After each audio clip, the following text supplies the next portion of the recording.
Mohamed Al-Joulani est en réalité un allié d'Israël. C'est un allié des États-Unis.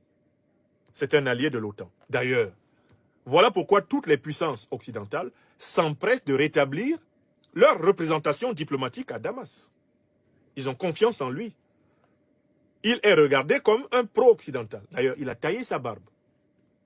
Hein? Il ne s'habille plus comme il s'habillait en tant que moudjahidine d'Al-Qaïda.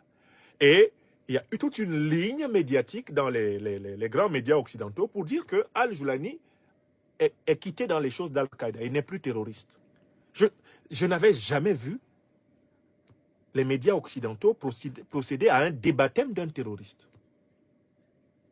Ils l'ont débaptisé.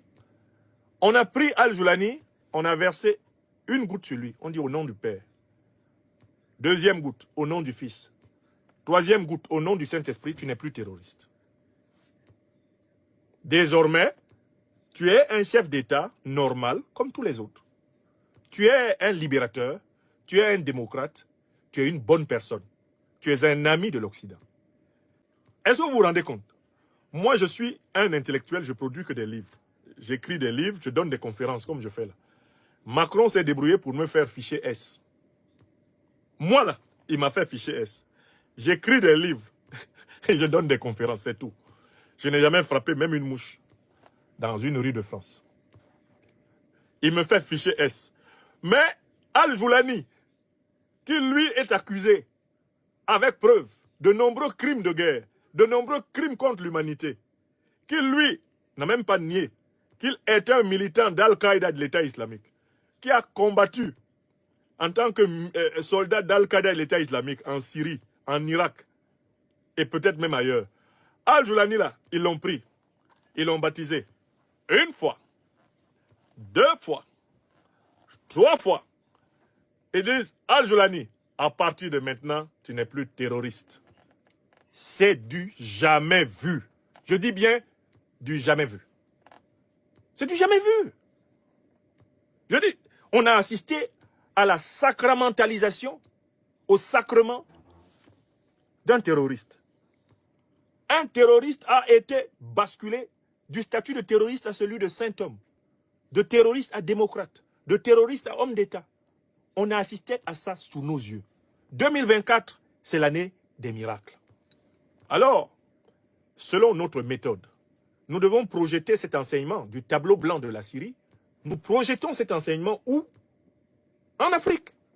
Si Iyad Ag-Ghali était parvenu à renverser le régime du président Assimi Goïta à Bamako, qu'est-ce qu'on serait en train de dire à Paris de Iyad Ag-Ghali, le chef terroriste d'Al-Qaïda qui est caché en Algérie, là, qui est protégé par Abdelmajid Tebboune? Si lui, là, il était parvenu à rentrer à Bamako, faire tomber Goïta, vous imaginez ce qu'ils allaient écrire sur RFI, France 24, LCI, BFM TV? Les voyous, là, qui sont taillés en 1000 morceaux dans le Sahel, s'ils avaient réussi à prendre le pouvoir à Ouagadougou, vous imaginez le reportage qu'on allait entendre dans France 24, TV5, RFI?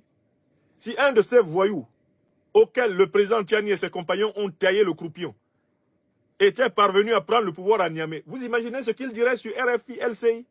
La junte, la dictature sauvage d'Ibrahim Traoré vient d'être renversée. Le régime liberticide, le régime barbare de Tiani vient de tomber. Et désormais, eh bien, ceux qui ont pris le pouvoir, certes, sont des anciens membres de l'État islamique, mais ils y ont renoncé. C'est-à-dire qu'en fait, ils sont prêts partout en Afrique à baptiser 3 fois dans l'eau les pires terroristes et à les présenter comme étant des démocrates, des défenseurs des droits de l'homme, des spécialistes de la bonne gouvernance, uniquement parce que cela leur permet de remettre la main sur des États entiers pour piller leurs richesses. Vous voyez les individus qu'ils sont prêts à promouvoir? S'ils sont capables de transformer un terroriste d'Al-Qaïda en un libérateur, en un démocrate, en un héros au Moyen-Orient, eh bien, vous imaginez bien que les terroristes qu'ils veulent imposer au Sahel, qu'ils veulent imposer en Afrique, ils seront prêts à les rebaptiser pareil. Que Dieu nous en préserve. Que l'intelligence qu'il donne à nos peuples, que l'intelligence qu'il donne à nos élites, à nos dirigeants, que l'intelligence que Dieu accorde à nos enfants, à nos petits-enfants, à nos arrière-petits-enfants, que cette intelligence soit comme une vigie dans les ténèbres de toute phase difficile de l'existence. que jamais les Africaines et les Africains n'acceptent d'être encore dirigés par des démons présentés en anges de lumière. À bas le terrorisme. À bas le néocolonialisme. À bas l'impérialisme. À bas le lèche-culisme, l'aplaventrisme, le profito-situationnisme. À bas les bourgeoisies compradors d'Africains couchés sous cet ordre international mensonger, inhumain, cynique, sadique. Cet ordre international du deux poids, deux mesures, de la contradiction flagrante entre les valeurs proclamées et les pratiques acclamées.